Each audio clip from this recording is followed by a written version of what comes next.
Okay, now I'll let you talk to Nick. Thank you. Thanks, Heaps. I'll jump over here. Hi, everybody. It's great to be here.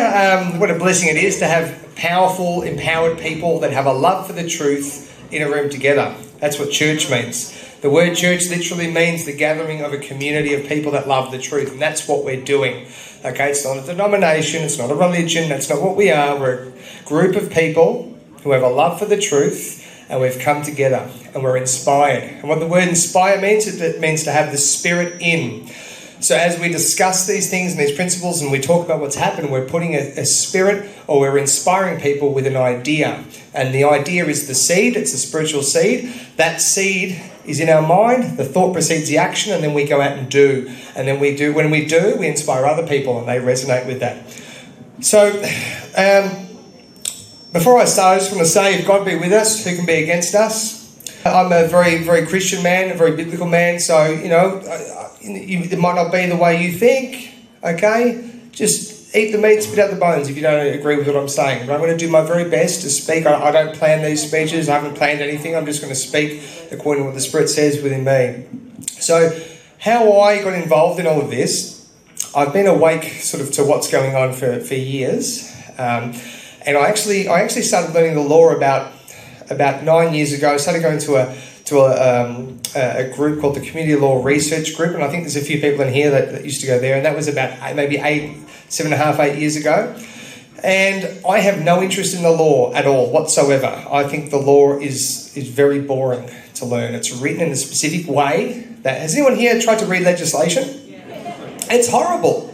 It's deliberately written like that. Now, so I just had something inside of me telling me I have to do this. I need to learn this. I don't know why. And then obviously a little bit over 2 years ago, I had my gym open and I refused to close my gym. And the police turned up and all of this stuff was just coming out of my mouth, and it was like recall. It just came out. And then I realised, oh wow, I'm glad I did all of that study about the law because I know stuff. Yeah, that's empowering. It felt really good. So I had two police come to my gym, and they didn't know how to deal with the conversation because obviously what I was saying, had some merit to it. I had confidence behind what I was saying as well. And it's interesting because information is only as powerful as the way you deliver it. So if I deliver information to a police officer and I'm shaking, they're not going to respect it. Okay, because they're respecters of persons and your persona. So you want to be confident, you want to be bold. And we've got t-shirts out there that I'm selling that say on the back, it's a proverb that says, the righteous are as bold as a lion. So we're meant to be bold and firm and truly, really, really stand for what we believe in. And I think a lot of people don't know what they really believe in because they've never been challenged. And a lot of people out there don't even have their original thoughts. They've never really had an original thought, sadly. But I think everybody in this room, you guys would have a lot of original thoughts because you critically think. Okay, you're not brainwashed because brainwashed people don't question, and you guys are all questioning the narrative. So that's a real blessing. Now, after that interaction with the two police, we did like a small protest at my gym. Now, I'm a believer that we should do things publicly. Even though it would have been easier to keep my gym open and earn money on the down low, I thought I need to inspire people, so I want to do it publicly, even though it puts a target on your head. So when you go publicly against the narrative, which is the government's power base, the government's going to go after you. But I just knew that's what I need to do. So the day after that, so it was a Wednesday, two police, then we did a protest. I think Darren's here. He was the narrator for our protest on our live stream. And then the day after, we had 22 police turn up to our gym. There was 4 people in the gym, 22 police and a member of the DHHS.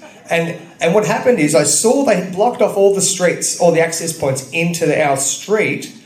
And one of my students had been pulled over by the police, and I knew that they're just going to harass this kid. He was only about 19, so I ran out to help him. And as I ran out to help him, the other guys have locked the gate. So I'm stuck on that side of the fence and I can't go back and I can't hide now. I'm stuck on the side of the fence with all the police.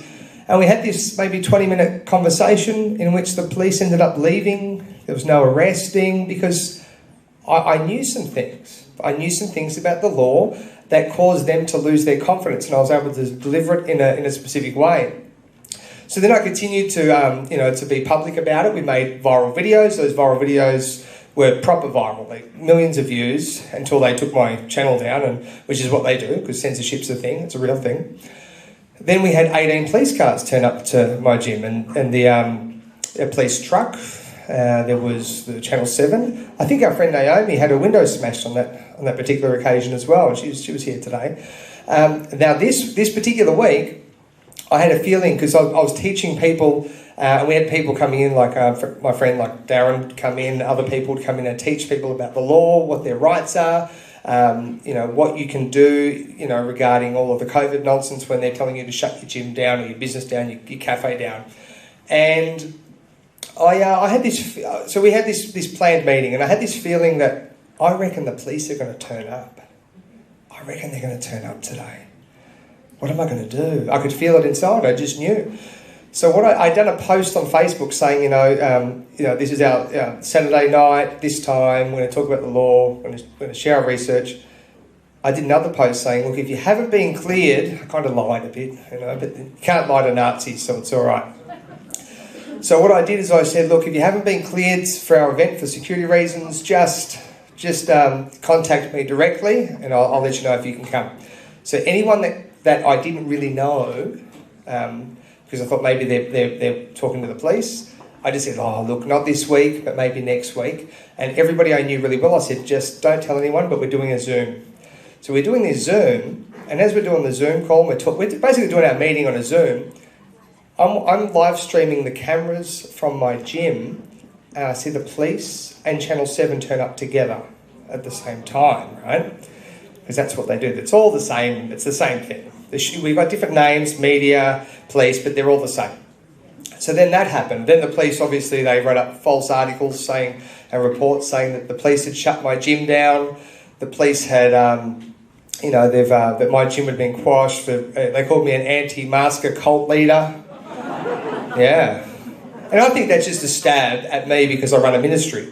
All right, it's a way to... that's the sort of thing. There's nothing that's too low for these people. They have no honour. They have no integrity. Then after that, I had multiple visits at my house. Now, what time do you reckon would be acceptable for police to turn up to your house to check in on you? I agree, never. But definitely not after midnight. And definitely not 5 times within a short period of time to turn up to your house. I've got 4 young ones, and you know why they do this? They do it because if they can't get you, they'll go after your family. Okay, that's what they do. That's their whole thing, is divide and conquer. Get the family divided. Okay, once the family's divided, then that's going to weaken you. The good part is, I've got a really strong wife, and she's a very strong woman, and she understands the truth, and she loves the truth the way I do. So we won't break, but that's what they do. Then I had, the councils harass me at my business, okay, and I asked them why they're asking me these questions about my gym, and they wouldn't answer me correctly. Then I had the public order response team. Actually, no, it was the CERT squad, the Critical Incident Response Unit. They followed me into a shopping centre car park in Cranbourne to do a random licence check. Yeah, that was about 2 weeks after I had my first interactions at the gym, when there were, where we made those viral videos. So I wasn't even driving my car. I was driving my auntie's car, and what they said is, "Oh, you're driving unlicensed." I said, "What do you mean I'm driving unlicensed? I'm driving my auntie's car. It's not even my car." "How'd you know I'm driving unlicensed?" Oh, well, show me your license, right? So apparently what happened is, I'm a type 1 diabetic, so I didn't get the paperwork to do an eye test. Wasn't delivered. I didn't receive it, and because I didn't receive it, I didn't do this eye test, and then they cancelled my licence or suspended it. And somehow the Critical Incident Response team, who happened to be in Cranbourne for some reason, in the shopping centre car park, pulled me over when I was driving my auntie's car that was registered in her name. So this is what they do. Okay, power corrupts. We know that. and they've got too much power. Now, the next year, so a lot of other things happened in that period. You know, I had the police turn up at my gym, and what they would do is they would just park their car out the front of the gym so that no one would come in. Okay, they knew there was case law precedents on the fence. The police wouldn't come in to the gym. We had won that battle. Okay, they left us alone. They wouldn't come into the gym to harass us, but they would just park the car out the front, and that was enough to scare people away. So the next year, we went to a rally, and probably a lot of you guys have probably seen the footage from this one. And the police officer comes over and he goes and grabs my arm. He says, I want to have a chat with you. I said, no, I don't talk to police. Now, just so you guys know, you don't have to talk to police unless you're driving a car. If you're driving a car, talk to the police. It won't be good for you if you don't. But any other situation, you don't have to talk to the police. You've got a common law right not to talk to the police. There's case law precedents that define that you don't have to talk to the police. There's case law precedents that they learn in the police academy that define that you don't have to talk to the police. So I said to the police officer, I don't have to talk to you. I'm under no obligation to speak to the police unless I'm already under arrest. DPP versus Hamilton. So I quoted the case law precedent to them. They said, oh, well, I believe you're outside of your 5Ks. And I said, well, based on what?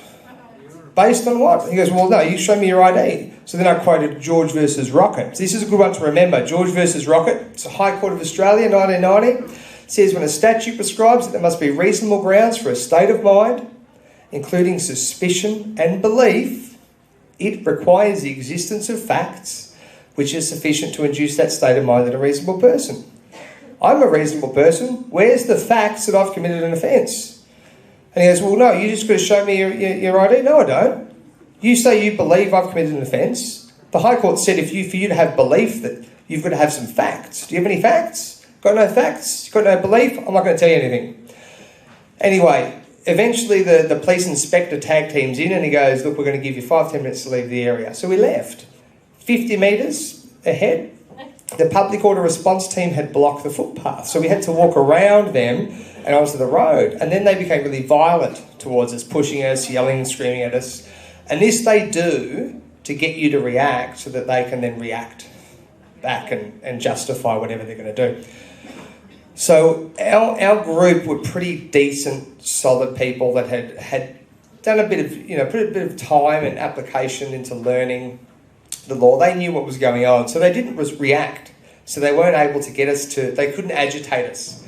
So then we continued walking and then they did the same thing again. We still didn't react.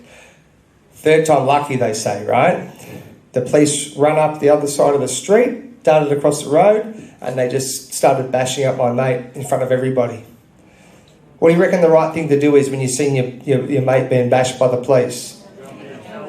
You go and start throwing punches back and defend them. We've got every right to do that. And that's what I did. They ripped my shoulder out of its socket, they bashed us with batons, they did all of these terrible things to us, because that's what they do. And the next, I went straight to the emergency room to get my shoulder put back in its socket. And I didn't do an interview with the police. The next day, I went to Paul Furlong's church because he got arrested that night as well. He got put in jail. That's the first time in the history of this country that I know of that a church pastor's gone to jail for opening up his church. That really happened. That's the time that we're in. They call that incitement. And so anyway, I went to that church event. I was all battered up and beaten up, and I didn't sleep all night because of what had happened. The next day, 9 police officers turned up to my gym. Not to my gym, to my house, and I thought I was going to do an interview. And 29 days later, I got out of jail with the strictest of bail conditions. You know what my bail conditions were? So just so you understand what bail is all about. Bail is the only reason for bail is to make sure you go to court.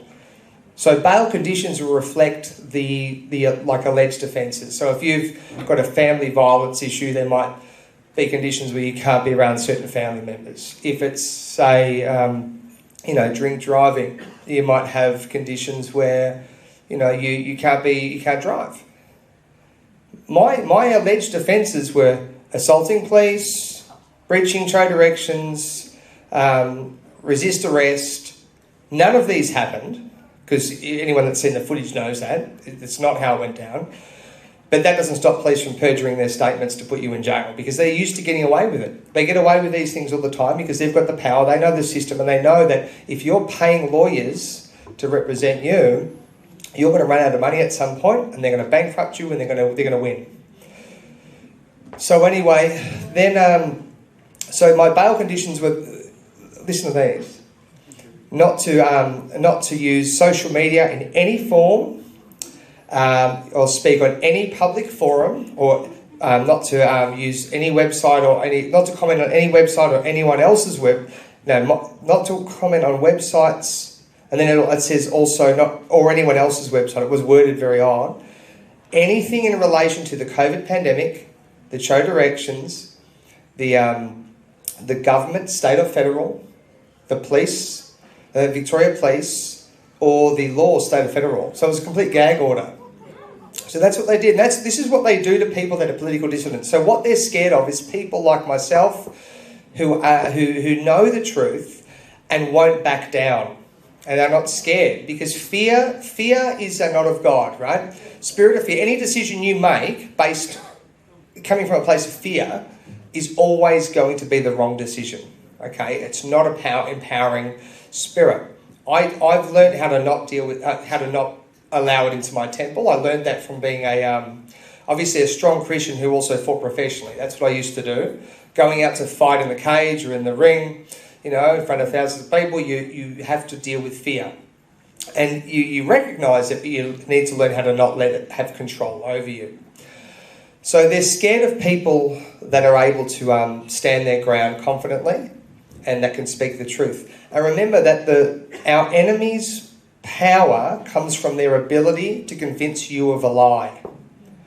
So anyone that has a platform that's speaking the truth. Now, if you're saying something that's not true, okay, they're going to let you continue to lead people astray. But if you're speaking the truth, they're going to go after you. They're going to diminish your platform.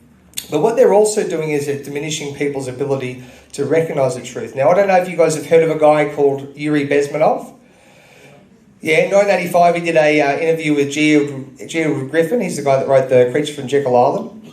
And this guy was a KGB defector. And he spoke, this is in 1985, he spoke, I'm just going to paraphrase, but basically he said, we're not going to remove the truth from people. We're going to corrupt the minds of the people, so when they're presented with the truth, they're not going to understand it and comprehend it. And that's what they've done. How many people out there, when you show them the data, the facts, they go, it doesn't matter. They can't see it. We've had a number done on us. Now I want to share with you a quote from a book, and it's who's heard of the Bilderberg Group? Yeah, you know those guys? They're not our mates, are they? No, I don't like them either. All right. So this is out of the book Silent Weapons for Quiet Wars. I read this book not long ago, and there were some gems in there. Now this represents the policy adopted by the Bilderberg Group in their first ever meeting in 1954. So it says, in 1954, this was the primary concern, although the so-called moral issues were raised in view of the law of natural selection. It was agreed that a nation or world of people who will not use their intelligence are no better than animals who do not have intelligence. Such people are beasts of burden and stakes on the table by choice and consent. Now, I agree with that. I think you have an obligation to use your intelligence. Okay, we've got this amazing thing called choice. Okay, it's the gift of God. We've all been given this ability to make choices. But many of us don't want to do that. They morally abdicate their decision making and allow other people to make those decisions for them. Now, I'm going to scroll down a little bit. In order to achieve a totally predictable economy, the low-class elements of society, that's all of us, okay, we're not the super rich, must be brought under total control, i.e. must be housebroken, trained and assigned a yoke and long-term social duties from a very early age, before they have an opportunity to question the propriety of the matter. So basically indoctrinated at such a young age that by the time you're old enough to work out that you've been indoctrinated, it's ingrained in your psyche. In order to achieve such conformity, the lower class family unit must be disintegrated by a process of increasing preoccupation of the parents and the establishment of government-operated daycare centres for the occupationally orphaned children. That's how they think about us. The quality of education given to the lower class must be of the poorest sort, so that the mode of ignorance isolating the inferior class from the superior class is and remains incomprehensible to the inferior class. With such an initial handicap, even bright lower class individuals have little, if any, hope of extricating themselves from their assigned lot in life. This form of slavery is essential to maintain some measure of social order, peace and tranquility for the ruling upper class. How do you feel about that? Yeah. They don't like you. They don't like any of us. So I think they'd be lost without us though, because we build their houses, we do all the work for them. These people are incredibly weak because they don't have to do anything. Think about this, right? We're going through this trying time that's hard. We're carrying these burdens, we're struggling, we have to learn the truth. Think about those guys. They've got no restriction. There's no hurdles there they've got to jump over or climb over. It's easy for them. All of this experience is going to make us strong. It's going to make us resilient, and that's empowering. I think that's empowering. Okay, I've had so much growth through this whole COVID situation. I don't call it a pandemic because it's not. It's just a situation that we've got to deal with, and it really has been a blessing for me. Although it's been painful, although my shoulder's damaged, although I spent a month in jail, I know I'm better for it. But I know that God's put me in this path, and I'm inspired to go on this path. And part of this is that I've got to go through the courts. So I've had to learn how to deal with the courts because I can't afford to have representation when I go to the courts. I don't even believe we should have representation for the most part. We should be able to hold our position and speak the truth according to our own understanding, and we should be able to be confidently express what we believe and perceive as being true. But they do make it very hard to do that. There's a really good proverb. It says, "A man diligent in his business will stand before kings." And being diligent is one of those things that can be hard. It's laboursome. We've got to learn. Reading all that legislation. When I first started going to the community law group, I thought it was the most boring place. I used to fall asleep in there sometimes. It was that bad. But the content was very good. Actually, Darren's here. He was one of the teachers there. He was actually one of the ones that I was always engaged when Darren, okay? So it wasn't boring when you were speaking, Darren. I don't know, Darren's out there somewhere. It's dark. I can't see.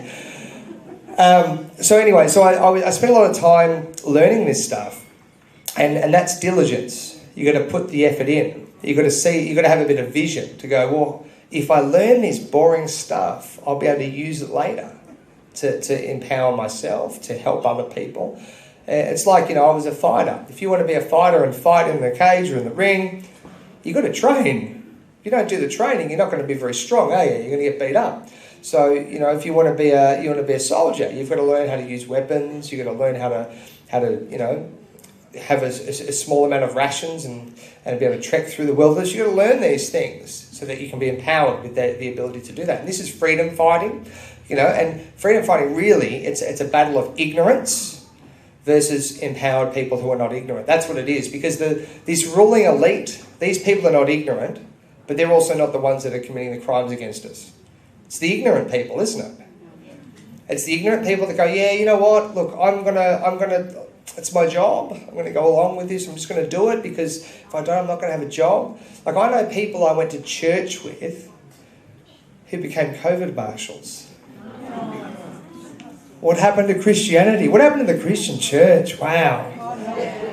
All this talk about being just strong and righteous, and we were all about the truth until COVID came, and then I realised that's all, Then I thought of this Bible verse, judge not on the outward appearance, but judge righteous judgment. And then I thought of another one where it says, the tree shall be known by its fruit. Okay, so you can say all, yeah, I'm all about the truth, but when push comes to shove, a lot of them aren't. A lot of the people just, they're empty shells. But we're not, because we're here. That's right.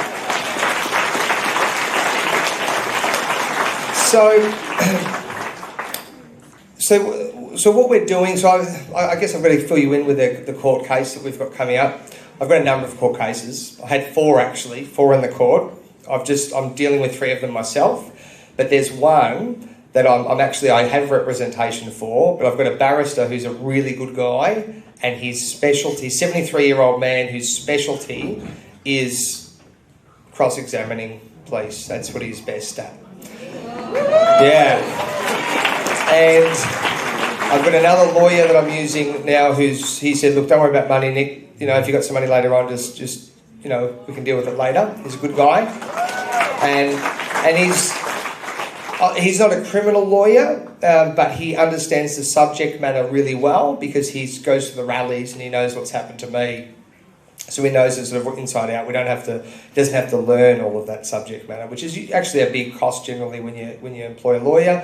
It's not so much that they have to learn everything that's happened and become familiar with all of the subject matter, which is a lot of effort. They're going to watch all the footage. Anyway, so I've got this team that are going to help me basically to prosecute police, which is what we want to do. So, yeah, I thought you'd like that. Now, you know what happens if you put a few police officers in jail, and they have to go to jail because they lied to put me in jail. So I've already gone to jail for being assaulted by them when they, and because they lied in their statements. So when they go to jail, you know what happens to the whole of Victoria Police and potentially all the police force in the whole country? They get briefed on that. They're scared of getting put in jail. Imagine being a police officer thinking, we can just do whatever we want. And actually, this happened to my wife. So my wife got pulled over by the police immediately after we had the 22 police at our gym. And most of them had left and there was 2 police cars left. My wife drove into the gym to pick me up and the police pulled her over and one of them said, mate, we can do whatever we want. That's what he said to me. Yeah. That's what it is, it makes you go, you pick of a bloke, I know that we shouldn't, it's a bit demeaning to say that, but in some cases it's true. It's interesting, when I got arrested at one particular rally, the police officers, they said, what's your name? I said, it's none of your business, right? I was in there and then they said, they said, where do you live? I said, I live in my body. I said, lives in my body. And they go, oh, yeah, all right. I said, what's your date of birth? I said, you have to ask my mother. I can't remember that far. But then they said, well, you already told us your name before. You said your name was Nicholas Patterson. I said, look, I was agreeing with my adversary while I was in the way with them. And that's just Bible verse where, you agree with your adversary while you're in the way. And they didn't understand what I'm saying. So they asked me to clarify and I said, look, I didn't want to cast my pearls before swine. And you could just see it just went straight over their head. And I started laughing because I thought, you had no idea what I just said. It was brilliant. You can be in the worst situation, but you can still have one laughter. Okay? It's all about mindset, right? So we've got this court case coming up. It's a 10-day trial in the county court with a jury.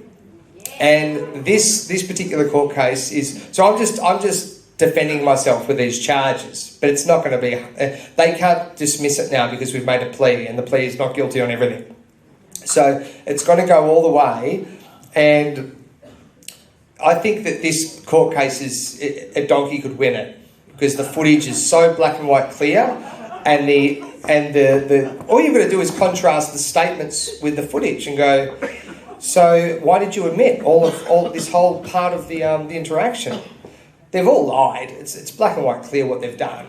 Any reasonable man or woman is going to see that. You don't need to be intelligent to realise you guys just literally assaulted these people and then you lied to put this guy in jail, and then you put this guy in jail and you put him on bail conditions to silence him when he hasn't committed any offence.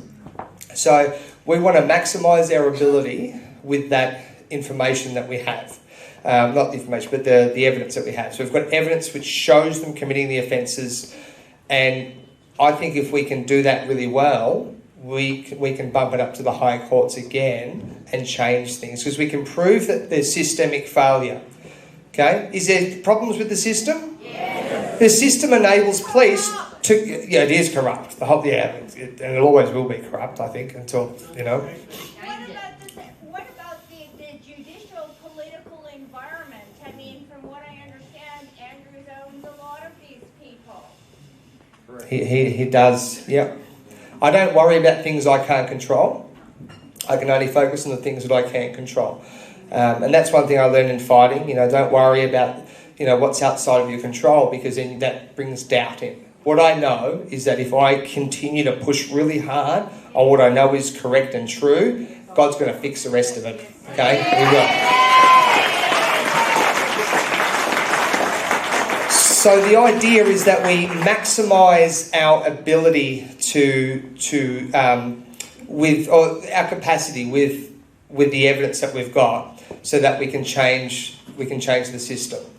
Okay, there's systemic failure. We can prove that the system enables police to commit violent crimes, perjure their statements, misuse the process. Okay, pervert the course of justice, do all of these things and continue working, and smile at you while they're doing it. So the system's wrong, right? We can prove that it's wrong, but it's hard. So, like, I know the law to some degree, but I don't understand the processes of the courts. I don't know all the tricks that they're going to try to pull to pervert justice, which is what these police officers will do.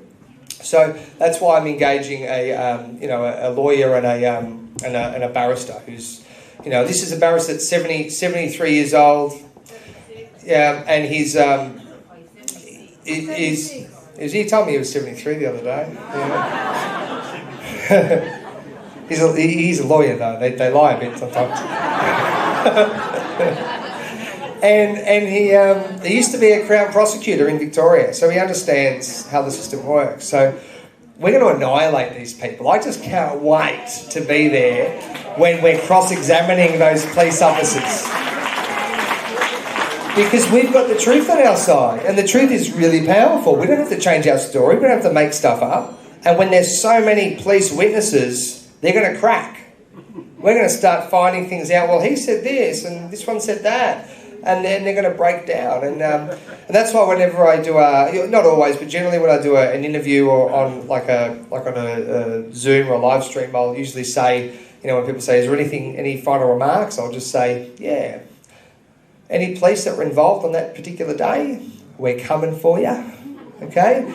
And we're not going away. And you're going to go to jail unless you throw your fellow officers that committed the crimes under the bus, and that might be your only out." So that's what I say, because you've got to be confident, you've got to believe it. And I won't back down. I'm going to go all the way with this. So I've got lots to talk about. I want to get that out before we continue on. Now, I've actually got my friend Lucinda. She's around somewhere. She's got some flyers that she's giving out, and she's got a donation thing. If you want to donate and help me out in any way, I'm not asking for your money. I'm just, if you have something. I'm not saying I need it. We have some money. I'm not in a really bad situation with money, but it would make my life a little bit easier if people could spare a little bit to help me to pay for the legal fees, and to pay my lawyer as well, who said don't worry about money until later. You know, I'd like to get him something as well. So if you've got it in you to spare some money, if you can, Lucinda will probably come around with a bucket at some point, and she'll there's Lucinda over there. Do you guys know Lucinda? So we started the Australian Peacemakers, but she runs it. She runs the Australian Peacemakers. She goes to every rally. She doesn't miss a beat. And when I say like every rally, if she could, she'd go to every rally in every state. But she goes to every rally that she can here. She's been to. You've been up to Brisbane? The rallies? Yeah, Brisbane. Where else have you been? You've been to Canberra. How many times have you been to Canberra? Twice. 2 months. Oh, it's been 2 months in Canberra. Yeah. So I mean, she's solid. So she's our 2IC. We're also selling T-shirts out there if anyone wants to buy a T-shirt. We've got 2 types, and we've got 2 different colours: white, black. One's got a line on the back. They've both got a line on the front, and one's got a lion on the back, a big one, and the other one's got the proverb, the righteous are as bold as a lion. And these concepts, like I think of these biblical concepts, they're very powerful. It's an idea in your mind, right? And if you know it to be true, it is empowering, because really everything that goes in here is what you are. You're the substance of your thoughts. Everybody is. Why do you think if you don't believe that, then why do you think the media just put so much rubbish and garbage out there? Okay, because that's what they want you to. Remember what it said in that silent weapons for quiet wars? The education given to the lower class must be of the poorer sort, so that the mote of ignorance, isolating the inferior class from the superior class, is and remains incomprehensible to the inferior class. They've got to fill our minds with crap so that they can rule over us, because their power really is in their ability to convince us of a lie. And that's why they don't want empowered people. That's why I've started homeschooling I've homeschooled my little ones for about 5 years now, because I became aware. How's this, right? So this is another topic, but it's connected to the discussion that we're having in the subject matter. But my son goes to school and he goes, "Hey, Dad," because he went to grade prep. My oldest son's nearly 11. He went to grade prep. That was it. He goes, "Hey, Dad, you know we come from monkeys? How do you think I feel being a staunch Christian?" I go, "No, we don't come from monkeys. Who told you that?" He goes, "Teach did." No, we do. And this my son, my oldest one, from the get-go, he's always been a real talker. He was the earliest to start speaking. He's a real critical thinker. But he's just like, no, we do. No, the teacher told me that. And we had it took me about an hour. It would have taken the teacher about 2 minutes, not even, to plant that seed in his head. It took me about an hour to reverse that. I thought to myself then, if this is the way it's going to be, okay, this is the ratios, I'm not going to be I'm going to lose my little ones. So anyway, we've been homeschooling for years. Now, this is another one. This is my same son. His name's Eli. He's a beautiful boy. We had a homeschool group. They did an art class. It was an art teacher who would open up. She had her own art studio, and every Monday they'd open up for the homeschoolers. And all the kids in this homeschool group, except for one or two that might be brother and sister, they all go to the rallies, right? They're all our lot. Yeah, and they were all talking about the rally the other week. It was one of the big ones. I don't know if it wasn't the big one, but it was a big rally. And they were all talking about, "Yeah, I was there.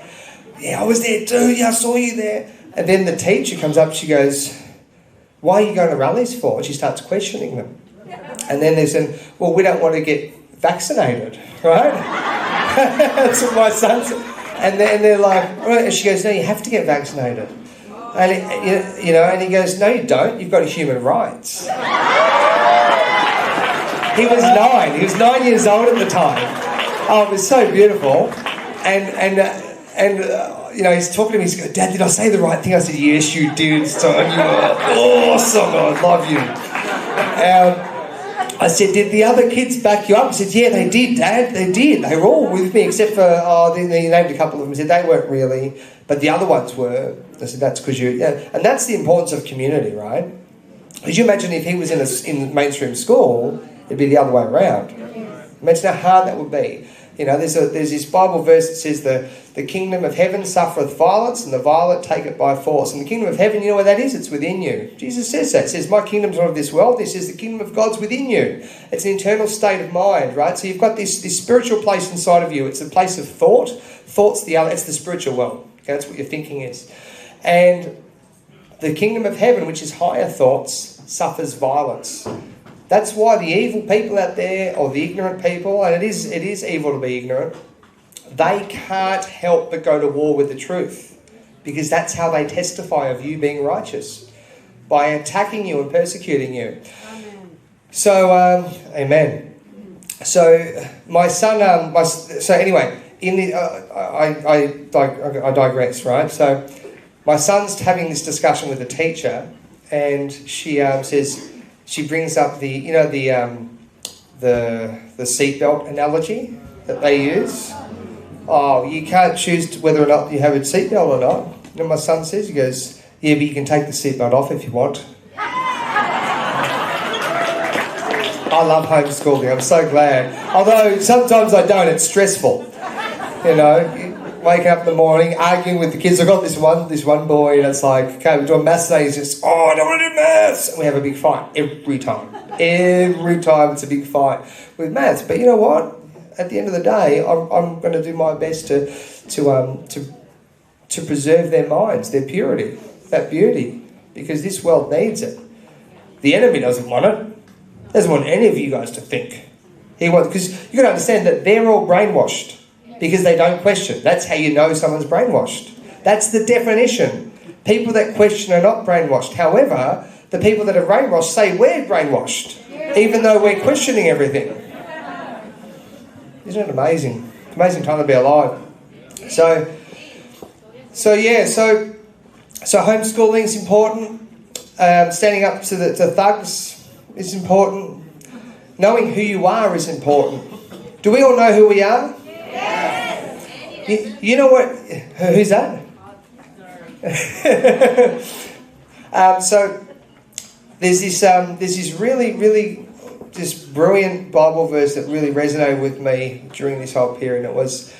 It's in John chapter 18. It says, Jesus says, "To this end was I born, and for this cause came I into the world, that I should bear witness of the truth.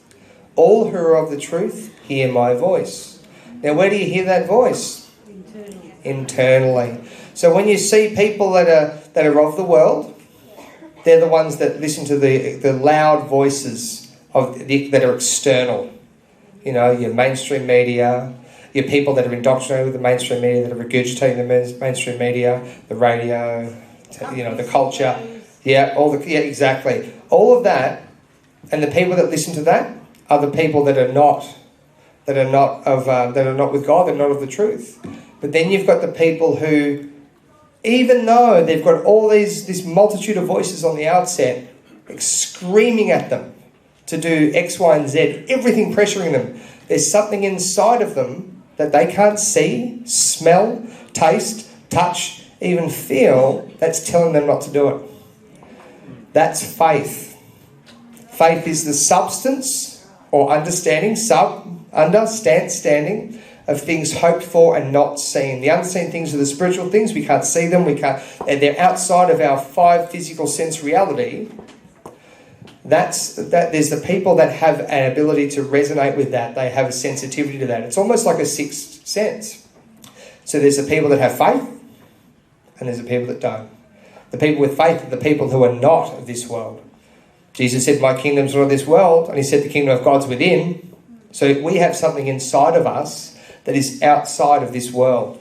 Something out of this world. Isn't that amazing and empowering? But you don't learn that in school, do you? No. They don't want you to know that. They don't want you to know that. They want you to believe that you're a monkey fish frog that came from nothing. There was a great big explosion billions of years ago. We can't prove it, but we like that story, so we're going to continue teaching that. I remember when I was in biology class in school, in the high school, and I had this really good biology teacher. He said, "I have to teach evolution. I don't believe it. I know it's not true, but I have to teach it." Okay, thank you. Thank you. His name was Mr. Smith. He wasn't a plain man, although he had a plain name. So, they want us to believe that we're nothing. They've diminished our ability to understand who we are and what we are. See, think of this too. Like, think of even the medical, like the mainstream medical system, where it's all based on curses, I think. They tell you that, "Mr. Patterson, you've only got 6 weeks to live. You're going to die." You know what? If I believe that, I'm going to die. My belief makes it happen. And they even know that in mainstream medicine. It's called the placebo effect, which is the wrong name, mind you. That if you believe something, even partially, it has an effect. But if you had firm, perfect faith, you could do amazing things. You could walk on water. You could say to that mountain over there, be moved, and it could be moved. Everything is diminished. If you look at everything, just look at this. Now think about it when you're looking at your, your objective reality, and look at what's happening outside, and you'll see everything is attacking your confidence and your belief in who you are and your faith. Everything is. They don't want us to be empowered and strong. That's scary for them. And that's why we truly are terrorists, because we're terrorising them, because we know what? We're thinking for ourselves. Yeah. It's nice when you clap. Gives me goosebumps. Yeah. Anyway, so this is my journey. I really believe that I've been inspired. I have no idea how long I've been talking for either, so I better check the time. I did tell them. I said, look, just tell me when my hour's up, because I can go on and just talk. My mother always would say, you've got a need to be heard, Nick, and don't have an argument with my son if he thinks he's right, because you won't win. But these things can be used for good sometimes too. So I really believe that I've been inspired in this position at this time, because I didn't know what would have come from. I didn't know why I was learning the law all those years ago. I didn't know what would happen when I stood my ground with the police. I didn't know there'd be these viral videos. I didn't know that would inspire other people to stand up. I didn't know that. I didn't know that all these police and officials would come to attack me and to try to cause fear in me and try to diminish me. It doesn't work on me. We all have different abilities and gifts, right? Some people are good at one thing and others are good at another. Some people are great at music. Like, I really admire that. People that can play music and inspire higher thinking from music. I think that's beautiful and powerful. I can't do it though, right? But we've all got our gifts, and sometimes there's not even a word for the gift that you have. There might not be a word. I mean, the idea of a word is it presents an idea. It's a concept, okay? Like, let's say the idea of courage as a word. There's a definition. We look in the dictionary, courage. But you know what? You know what a real definition of courage is? Is when you see someone do it, and you see it and you go, that's what courage is. That's the real definition, is what we do. So it's like there's a maxim of law that Darren actually taught me years ago. You shall be known by your acts and action. But you know what? Let's think deeper. We're going to be known by our acts and action eternally. Okay? Because there is a God and there is a purpose, and we're here for a reason. And we're never going to learn what that reason is from the mainstream media. We're never going to learn from the mainstream education system. We're never going to learn from the culture that we're in, because it's all designed to take us away from the truth, and the truth is what sets you free. And that's why we're not free, because we don't have the truth. Okay, we need to have the truth. We need to learn the truth, but we're getting there. Bit by bit, we're breaking down those barriers that are separating us from knowing who and what we are really. And we are spiritual beings with an amazing mind, an amazing capacity. And if we have faith in the truth and we're built on the firm foundation, no one can beat us. No one can even touch us, because we've got heavenly help. We've just got to believe in that. So, I always like this Bible verse where it says, "As a man thinks, so is he." It's in Proverbs, right? As a man thinketh in his heart, so is he. And the word heart there is the word lev, and my Jewish friend here would know what that means, right? But it's the internal you, right? It's an internal state, right? You've got your heart, mind, will. As we think in here, internally, that's what we are. And there's another one in Job which says, that which I feared has come upon me, and that which I was afraid of has come to pass. So your fear makes terrible things happen. It's the fear that makes it happen. You wonder why certain people, their lives they spiral out of control. You've got to look and go, well, what's in their mind? The thought precedes the action every way. We've got amazing power over our reality, but we have to control this, and we've got to put the right stuff in there. Because if we've got, like, anyone here at peace all the time? You know why we're not at peace? Because we've probably got destructive thought patterns going to war with the good thought patterns in our mind. We're getting screamed at by the mainstream, by our family, saying, oh, you've got to get this, you've got to do this. Oh, what about your family? Oh, what about your job? Like, I've got that. My own mother, I love my mother. She's fantastic, mother. But as mothers do, they worry, don't they? She says, oh, Nick, you're going to go to, what if you go to jail? You got your children. They've got to have a dad. You got your wife. I don't want to hear it, Mum. I love you, but I'm not going to listen to that because it's fear. Any decision made from a place of fear is wrong. So what I do is I try to give as much love as I can, but I have to tell her that, look, that's not true and correct. If I believe it, it will be though. And that's my own mother trying to put a doubtful thought. Doubts go to war with your faith, right? So you don't want to have them in there, but we're getting bombarded with them. We need a special helmet to wear that protects us from all those destructive. We need our foreheads sealed. Okay, the temple sealed so we can keep the right thoughts in here. That's what Jerusalem means too. I told my friend the other day what Jerusalem means. It's a city of peace, but the city of peace is internal. It's where you've subdued all of those destructive thought patterns and you've got control of them. It's where you've removed all the negative, destructive stuff out and you've just got the truth in your soul. And when we can be those people, we will be truly inspired and we will be able to inspire many and we'll be able to do amazing things. And I know that we can do it together because it's not you or me, it's all of us together. And I want you guys to back me. I want you guys to support me and help me to help all of our other brothers and sisters. Let's fight the good fight. Let's fight the good fight of faith. Let's never give up. And I promise that I'll do this to the very end because this is what God's put me here to do and this is my calling. And this I'll say in Jesus' name. Amen.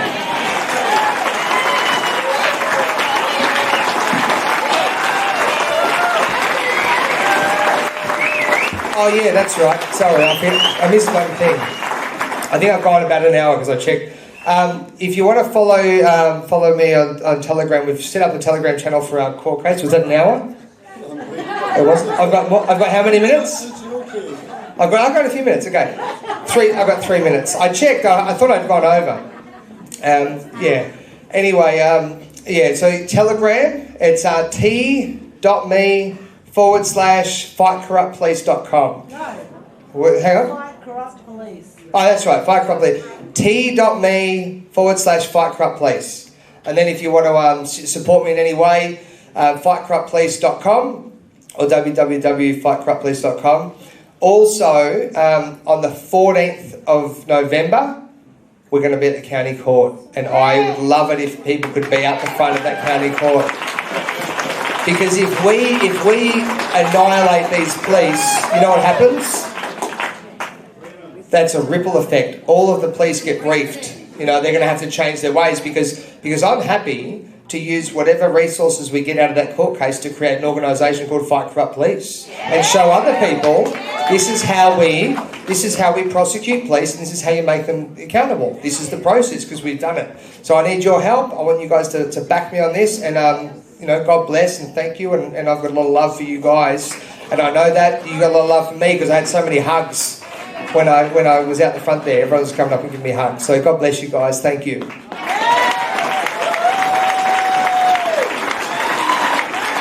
Thank you, Nick. Thank you, brother. Okay, we're going to have... Okay, but we have a situation where there's a coronavirus out there and the survival rate is slightly below 100%, and I'm not willing to accept that the government's willing to shut down businesses, destroy people's lives, and to enforce abusive policy that is carried out by you guys. We can agree to disagree all day, alright? We're not here to ruin your day, sir. We're just here to ask you to move on. I've got every right to be here. I was born in Melbourne. This is my city. You've got no right to enforce You're tyranny. committing an offence under the officers. I'm not committing any Correct your offence. name? I'm not committing any. Yeah, you should probably tell me why before you grab me. Alright, hey, You're doing this? You're under Dogs!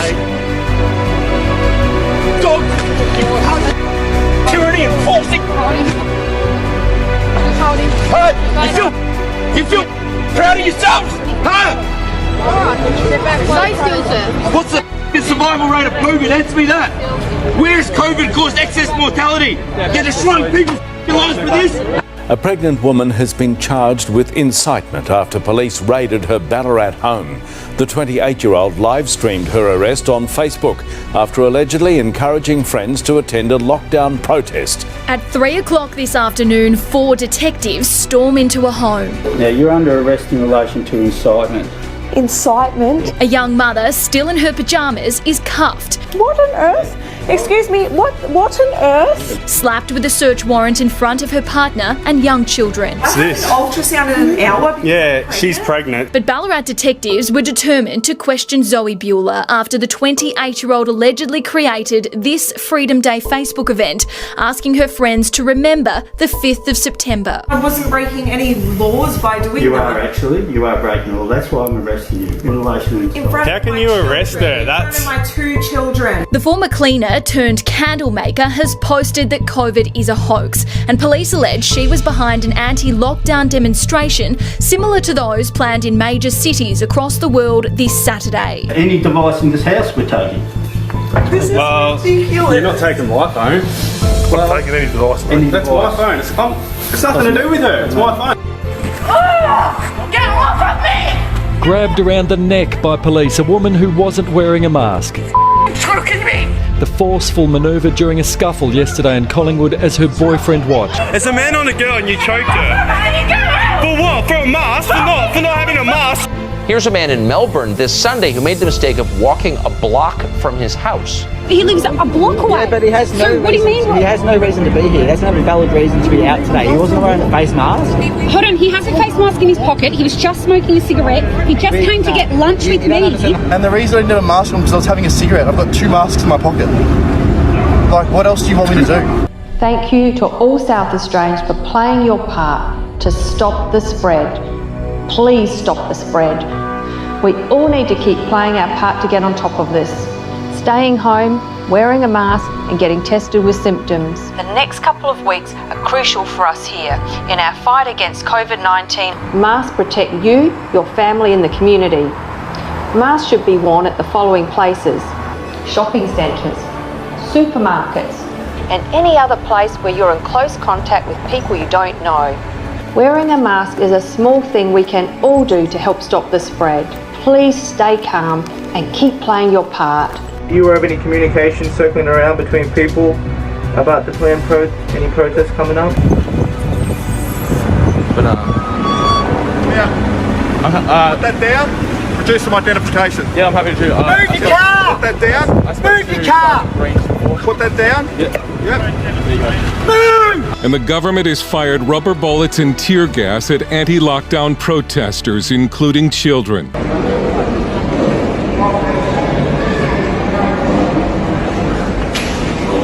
Oh! Down the ground! Down the ground! Down the ground! On the ground! I'm on your back! I'm on your back! All right, get the eye gouge in here!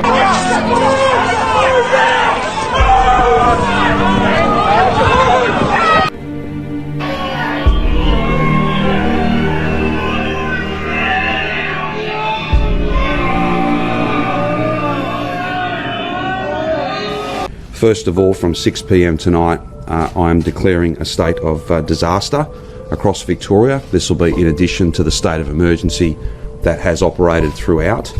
This means that police and others have additional powers. We can suspend various acts of the Parliament. We can make sure that we get the job done, and there's no question about the enforceability and the way in which new rules will operate. You will no longer be able to leave home or go any further away from your home than a 5-kilometre radius. Only one person will be able to go shopping once per day, and they will need to secure the goods and services that are what you need within a 5-kilometre radius. I've just been pulled over by the cops, probably because I'm outside of my 5Ks, but we'll see what happens. So I just thought I'd put the live stream on just in case. Just from the Springvale Police Station. At the moment, we need to have a chat to you about a matter of incitement, so I need to place you under arrest for that, okay? Pardon? At the moment, you're under arrest for incitement. Have you guys been following me? You do not have to say I do anything, but anything you say to you may record and give evidence. Do you understand that? Do you understand that, Monica? No comment. Okay. Please share this video as much as possible. Monica Smith has just been arrested for incitement. Can you turn the car off for me, please? The phone, we're seizing that car off. In terms of exercise, recreational activity is now no longer allowed. You will be allowed to have 1 hour of exercise no further than 5 kilometres from your home. I've only used up 2 minutes and 45 seconds of my of exercise today. So there will be a curfew across metropolitan Melbourne from 8 p.m. this evening, and it will run from 8 p.m. to 5 a.m. each and every day. A state of disaster. Never in Australia's history has there been a lockdown as extreme as this. Melbourne, now a ghost town, as nearly 5 million of the city's residents wake up to a situation which will become their new norm. The Lord Mayor says never before in Melbourne's history have we had a curfew, but we have one now. We need everyone to stay hunkered down this weekend, stay within your household. Today is the first full day of the New World Order. Outdoor gatherings are limited to 2 people. Exercise is allowed, but no further than a 10-kilometre radius from your home. Browsing in shops is not permitted. Only 1 person per household may leave to do essential shopping. And from tomorrow, funerals are limited to 10 people.